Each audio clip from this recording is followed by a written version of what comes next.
होगी रोज खटर पटर, बातें भी चटर पटर, घर घर की खबर खबर, हंसी ठिठोली की है अंगड़ाई। रेडियो राजू भाई, रेडियो राजू भाई, रेडियो राजू भाई, राज मिस्त्री का अपना रेडियो। नमस्कार मेरे प्यारे राजमिस्त्री भाइयों, मैं हूँ राजू भाई, लेकर आ चुका हूँ आपका पसंदीदा प्रोग्राम रेडियो राजू भाई, राजमिस्त्री का अपना radio, powered by UltraTech cement, देश का नंबर 1 सीमेंट। दोस्तों, शुरू करते हैं आज का प्रोग्राम। और आज के प्रोग्राम का विचार क्या है, ये मैं आपको बताने वाला हूँ। आज का विचार कहता है कि अपने शब्दों में ताकत डालें, अपने शब्दों में ताकत डालें, अपनी आवाज में नहीं, क्योंकि बारिश से फूल उगते हैं, बाढ़ से नहीं। दोस्तों, कहने का सीधा साधा मतलब है कि इंसान को चिल्लाकर जोर से नहीं बात करनी चाहिए। जब आप ऐसा करते हैं तो आपकी वैल्यू जो है वो कम हो जाती है।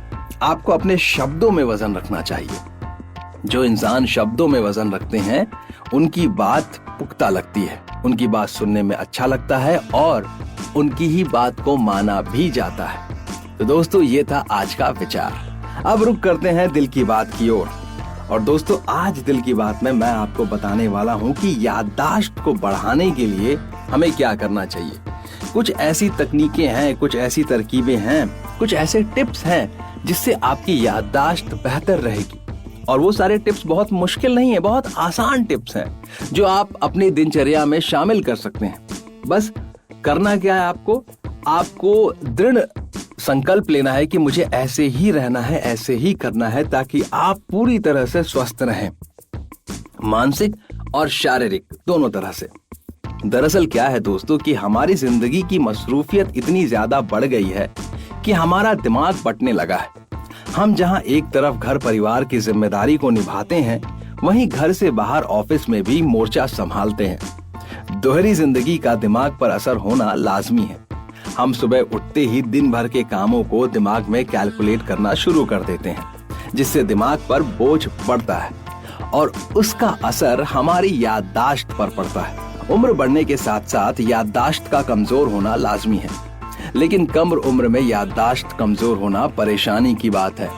अक्सर हम छोटी छोटी बातों को भूल जाते हैं, जरूरी चीजों को रखकर भूल जाते हैं, जिससे साफ जाहिर होता है कि याददाश्त कमजोर हो रही है। एक्सपर्ट ने बताया कि याददाश्त को बढ़ाने के लिए कोई मैजिकल दवा मौजूद नहीं है, बल्कि कुछ खास टिप्स हैं। अगर इन्हें डेली रूटीन में अपना लिया जाए तो आसानी से अपनी याददाश्त को बुढ़ापे तक मजबूत किया जा सकता है। इन खास टिप्स को अगर आप अपनी जिंदगी में शामिल करेंगे तो याददाश्त में होने वाली गिरावट को रोका जा सकता है। याददाश्त बढ़ाने के लिए जरूरी 11 टिप्स मैं आपको देने वाला हूँ। नंबर 1, रात में 7 से 8 घंटे की अच्छी नींद जरूर लें, बिना डिस्टर्ब्ड वाली। नंबर 2, रेगुलर फिजिकल एक्टिविटी करें। नंबर 3, ब्रेन के लिए हेल्दी फूड्स का सेवन करें। नंबर 4, रेगुलर ब्रेन की एक्सरसाइज करें। कुछ एक्सरसाइज जैसे कि क्रॉसवर्ड पजल्स को सॉल्व करें, सुडोकू खेलें, रूबिक्स क्यूब को सॉल्व करें। रूबिक्स क्यूब समझ रहे हैं ना, वो कैसे, वो जो एक रूबिक्स क्यूब होता है, बहुत कलर होते हैं, एक क्यूब का वो होता है, उसको फिर घुमा घुमा के सारे रंग को एक तरफ करना पड़ता है। नंबर 5, शराब और धूम्रपान से परहेज करें। नंबर 6, म्यूजिक से करें दोस्ती, गाना सुने, म्यूजिक इंस्ट्रूमेंट बजाना सीखें और म्यूजिक को अपनी जिंदगी में शामिल करें। ये ब्रेन के लिए बहुत फायदेमंद होता है। नंबर 7, दूसरी भाषा सीखें और उसे अच्छे से बोलना सीखें। नंबर 8, अकेलेपन से बचें, परिवार और दोस्तों के साथ अधिक समय बिताएं। नंबर 9, विटामिन B12 की कमी की जांच करें और कमी होने पर सप्लीमेंट का सहारा लें या फिर सही फूड खाएं, जिससे आपके शरीर में विटामिन B12 की पूर्ति हो। नंबर 10, आंखों की जांच कराएं और अगर कुछ कमी पाई जाए तो उसे सुधारने के काम करें। मैं कह रहा हूं कि अगर आप अपना खाना पीना ठीक रखेंगे, यानी कि हेल्दी फूड्स खाएंगे, तो बहुत सारी बीमारियां जो हैं अपने आप चली जाएंगी और ये आपके याददाश्त पर भी एक गहरा असर करता है। नंबर 11, देर तक टीवी देखने या मोबाइल देखने से बचें। क्योंकि इसका प्रभाव सिर्फ हमारी आंखों पे नहीं होता है, इसका प्रभाव हमारे पूरी मानसिकता पे होता है, हमारे दिमाग पे, हमारे शरीर पे बहुत गहरा प्रभाव छोड़ती है ये। तो दोस्तों ये थे 11 टिप्स। इसके बाद भी बहुत सारी ऐसी चीजें हैं जिसे अगर आप करेंगे तो आपकी याददाश्त पर बहुत ज्यादा इम्प्रूवमेंट होगा, जैसे नेचर के साथ वक्त बिताना, सुबह जल्दी उठना, व्यायाम करना, हेल्दी फूड खाना और जंक फूड से बिल्कुल बच के रहना। तो दोस्तों उम्मीद करता हूँ कि आप ये सारी अच्छी चीजों को आज से ही अपनाने की कोशिश करेंगे और मुझे पूरा यकीन है कि जब आप कोशिश करेंगे तो आप इसमें कामयाब भी जरूर होंगे। दोस्तों अब रुख करते हैं कहानी की ओर, लेकिन कहानी सुनाने से पहले मैं जैसा कि आपसे हमेशा कहता हूँ कि एक मैसेज है मेरे पास जो मैं आपको देना चाहता हूँ, और वो मैसेज है कि दोस्तों हमेशा अल्ट्राटेक सीमेंट का ही इस्तेमाल करें, क्योंकि बढ़िया काम तो बढ़िया नाम। अब मैं आपको सुनाने वाला हूँ एक कहानी, और कहानी का नाम है हल आपके ही पास है। एक बार की बात है, एक बुजुर्ग एक गांव में रहते थे। उसके सफेद बाल और दाढ़ी दिव्यता का आभास कराते थे। पूरे गांव में उसी बुजुर्ग को सबसे बुद्धिमान माना जाता था। लोग अपनी समस्याएं लेकर बुजुर्ग के पास आते और बुजुर्ग उनकी समस्या का समाधान करते। अक्सर लोगों की समस्या भी एक जैसी ही होती थी। ऐसे एक दिन पूरा गांव अपनी समस्या लेकर उनके घर बैठ गया। उन्होंने एक चुटकुला सुनाया। लोग ठहाका मारकर हंसने लगे। फिर 5 मिनट बाद उन्होंने वही चुटकुला दोबारा सुनाया। तो इस बार कुछ लोग हंसे तो कुछ मुस्कुरा कर रह गए। तीसरी बार बुजुर्ग ने वही चुटकुला फिर दोहराया तो गांव का एक भी शख्स मुस्कुराया नहीं, बल्कि हैरान होकर बुजुर्ग को देखने लगा।